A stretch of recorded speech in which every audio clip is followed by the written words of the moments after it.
You've got a strong feeling on something. I'm in my notebook jotting this stuff down. One other thing I do want to mention, the numbers that you're seeing here in front of you are sort of a combination of numbers from across the spectrum. One thing that Jon Denton and I do recommend that you do if you are going to make wagers is shop these numbers, whether you're looking at a number of different offshore accounts.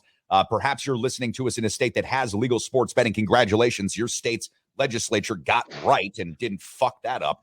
But needless to say, shop around and do your best to find the best numbers. John, let's jump over to the NFL for a second here because I want to talk about the Green Bay Packers hosting the New York Jets this weekend. Packers 7.5-point favorites right now in a lot of different shops. You might be able to get this at 7, but I'm starting to see this get bet up to about 7.5 and even take it into 8. It opened with Green Bay -4, but now we're sitting there at 7.5. John, the Packers have been worrying a lot of fans, including myself, over the last couple of games. And while the record doesn't seem bad, it's 3-2. It is what it is. Coming away with the loss in London to Daniel Jones and the New York Giants, who are playing good football on the heels of nearly losing to not just Brian Hoyer, but this kid Zappy and the New England Patriots at home at Lambeau Field has left some Packer fans, I should say, a little bit concerned about what this team is and where actually they can go. What are your thoughts on the Packers in general? And then what do you think about the number on this game versus a Jets team who is surprising us by playing some pretty good football this year? Well, I think, again, I looked at some of the statistical where they were at now, where they were at last year. And I think the loss of Adams is huge. I think when you look at it's even more impactful negatively for Aaron Rodgers than I think he even thought, maybe even they thought as well. He's 20th in QBR. He led the league last year, or he was leading the league. He may have even ended up leading the league. But when you look at the guys that he's throwing to, how do you say the guy's name? Dobbs?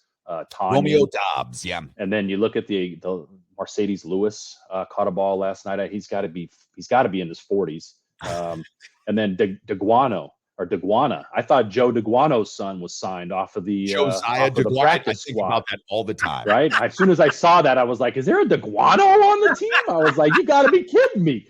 Right? I was getting ready to tweet at him, but I think, clearly the end zone angle, the last play, the ball was batted down on the NFL Network.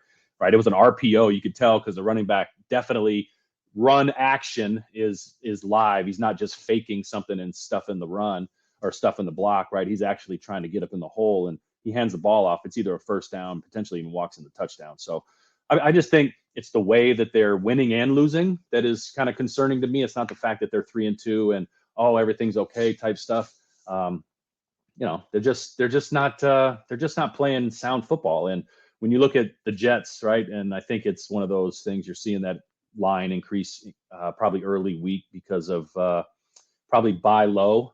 The buy low kind of trend from these cappers, right? They're getting Green Bay, who at this point, probably at the beginning of the season, this game was rated, they'd probably be 10, 12, 13-point favorites at this point, right? So they're buying low at this point and trying to middle something if they can get something in the 10.5, 11-point at the ending range. But listen, they're fragile at this point, right? There's some locker room talk going. Aaron Rodgers doesn't like people talking about losing next week, so whatever it is. But I do think, the Jets, they're young, right? They kind of have the blinders on, and they're a scary team at this point, just because, you don't want to give some, it's like giving that wounded dog, right, extra life, right? And I think that's what's happening with the Jets. They got their quarterback back. They got a good leader. So I'd be careful if I were the Pack for sure.